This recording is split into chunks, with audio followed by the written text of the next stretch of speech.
पंजाब का मुकाबला अब जो है ना वो किसी और सूबे से नहीं किया जाता। पंजाब का मुकाबला अपनी पहली गुजरी हुई ईदों से ही किया जाता है और हमारे लिए सबसे बड़ा चैलेंज इस हवाले से यही है कि हम जो पिछले साल जो ईद गुजरी थी उससे बेहतर इस दफ़ा परफॉर्म करें।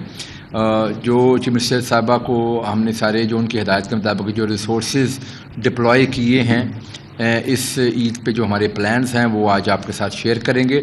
आपको मालूम है कि पंजाब एक 130 मिलियन की आबादी का ये सूबा है। तकरीबन 22.2 मिलियन जो है ना हाउस होल्ड हैं टोटल पंजाब में। तो जो टोटल ये जो बैग्स आपको दिखाए जा रहे हैं यहाँ पे, ये हमने 12 मिलियन बायोडिग्रेडेबल बैग्स जो है ना ये बनाए हैं, जो कि लोगों के घरों में भी तकसीम किए जा रहे हैं। हमारे जो कैंप्स हैं वहाँ से भी लोग लेके जा सकते हैं और इवन मसाजिद के बाहर से भी हमने लोगों को वो तकसीम करेंगे जी। इस पूरे ईद ऑपरेशन के सिलसिले में जो कुछ फिगर्स आपके सामने मैं रखना चाहूँगा।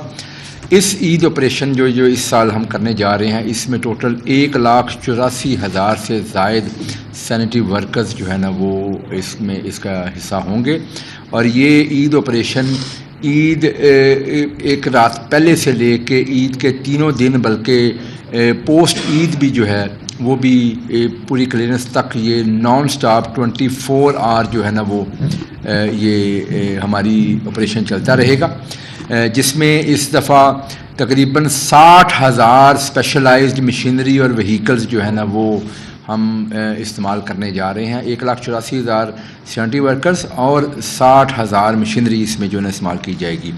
और इसके अलावा ईद कैंप्स जो हैं वो ऑपरेशन कैंप्स जो है ना वो तकरीबन 4500 ईद ऑपरेशन कैंप्स जो है ना वो हम लगाएंगे। हर यूनियन काउंसिल की सतह पे कम से कम एक कैंप लाजमी होगा और शहरों में भी जो मेन जो चौक्स हैं, मेन जो एरियाज़ हैं, वहाँ पे भी हमारे ईद ऑपरेशन कैंप जो है ना वो लगेंगे।